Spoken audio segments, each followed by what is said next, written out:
ভারতের প্রয়াগরাজ শহরে ১৩ জানুয়ারি থেকে চলছে বিশ্বের সবথেকে বড় ধর্মীয় সমাবেশ মহাকুম্ভ মেলা। প্রতি ১২ বছর অন্তর অন্তর অনুষ্ঠিত হয় এই মহাকুম্ভ মেলা। ২৬ ফেব্রুয়ারি পর্যন্ত ৪৪ দিন টানা চলবে এই মেলার আয়োজন। তবে প্রতিবারের আয়োজনের মতো এবারও মেলা শুরুর কয়েকদিনেই মারা গিয়েছেন ৪০ জনেরও বেশি। বিস্তারিত ইশতিয়াক হোসেনের প্রতিবেদনে। মকর সংক্রান্তি বা বাংলাদেশে পরিচিত সাকরাইন উৎসবের ঠিক একদিন আগে আনুষ্ঠানিকভাবে শুরু হয় মহাকুম্ভ মেলার আয়োজন।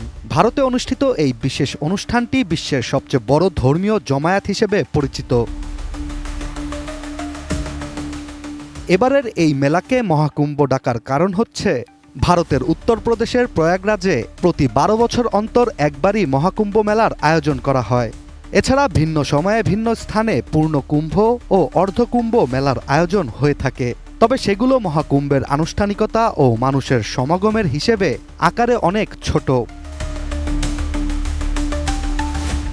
গঙ্গা, যমুনা ও সরস্বতী নদীর মোহনায় অনুষ্ঠিত মহাকুম্ভ মেলায় স্নান করলে জীবনের সব পাপ মুছে যায় এবং মোক্ষ প্রাপ্তি হয় বলে বিশ্বাস হিন্দু ধর্মাবলম্বীদের। তাই তো হিন্দু প্রধান দেশটিতে বিশেষ এই মেলার এবারের আয়োজনে খরচ করা হয়েছে প্রায় ৭,০০০ কোটি রুপি। আর এবারের মেলায় ৪০ কোটিরও বেশি মানুষ অংশগ্রহণ করবে বলে ধারণা করা হচ্ছে। আপনি কি হার্টের সমস্যা নিয়ে দুশ্চিন্তাগ্রস্ত?